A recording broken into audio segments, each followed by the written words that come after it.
की सड़कों पर इन दिनों मौत दौड़ रही है और इसके पीछे है ARTO विवेक शुक्ला की खुली छूट। तुलसी न्यूज उत्तर प्रदेश की पड़ताल में सामने आया है कि दर्जनों नहीं सैकड़ों ट्रक बिना नंबर प्लेट के सड़कों पर तेज रफ्तार से दौड़ रहे हैं और हाल ही में एक ऐसा ही ट्रक एक पति पत्नी की जान ले गया। लेकिन सबसे हैरानी की बात, कोई कार्यवाही नहीं। लोगों का आरोप है कि ARTO इन ट्रक मालिकों से एंट्री के नाम पर पैसे लेते हैं और बदले में इन्हें मिलती है कानून तोड़ने की खुली छूट।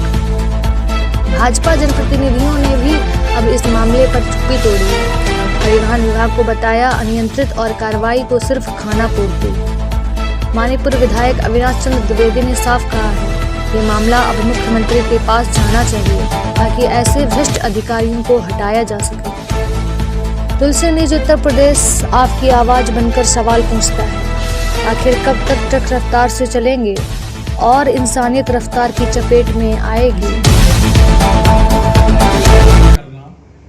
अधिकारी के लिए सही नहीं है। जनप्रतिनिधि अपने जनता के लिए हर तरह का फोन अपने अधिकारियों को करता है, इसलिए कि वो भाई जनता के काम के लिए फोन करता है, गलत भी करता है, सही भी करता है, लेकिन इसको वायरल किया जाना न्यायोचित नहीं है। 2 साल से हैं शुक्ला जी, अगर दौड़ रहे हैं ट्रक बस कुछ भी, तो 2 साल हुआ है, तो जनप्रतिनिधियों को मुख्यमंत्री से बात करना चाहिए कि इनमें ये कमी है, इसको हटाया जाए या इस पर कोई कार्रवाई किया जाए। ये तो विधायकों का काम है और इसमें पत्रकार भी लोग हैं, उनका भी ये जिम्मेदारी है कि जो अधिकारी गलत काम करे उसके लिए पत्रकार को अखबारों में छापना चाहिए और टीवी में भी दिखाना चाहिए। देखिए, इसमें वास्तव में गंभीर विषय है ये जो आपने रखा है। और मैं हमेशा से उस समय भी मैंने कहा था जब ये कोरोना काल चल रहा था कि कोरोना का तो नाम है, सब ज्यादा कोरोना से ज्यादा मौतें दुर्घटनाओं पे हो रही है और प्रतिदिन हो रही है, पूरे देश में हो रही है, हमारे क्षेत्र में हो रही है।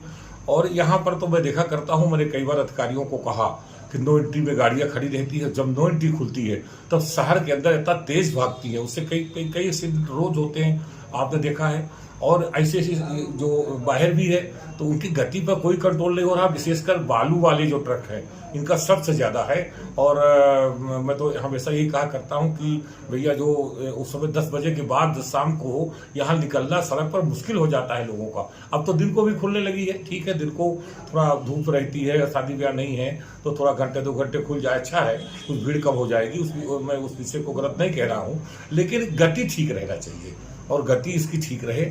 और दुर्घटनाएं जो हो रही हैं और नंबर प्लेट की गाड़ियां, वास्तव में जो आपने एक विषय रखा है, नंबर प्लेट की गाड़ियां भरतपुर एरिया में मैं तो विशेष तौर से देखा और वहां पर अभी कई एक्सीडेंट हुए, उसमें बिना नंबर की गाड़ियां थी। अभी वो पति पत्नी जो दोनों मरे थे, वो शिक्षक थे दोनों, और जिस तरह से उनका हुआ होगा वहां मैं भी गया था, तो उसमें बिना नंबर की गाड़ी आई। कई जगह बिना नंबर की गाड़ी आपको मिलेगी, तो ये भी एक चिंता का विषय है।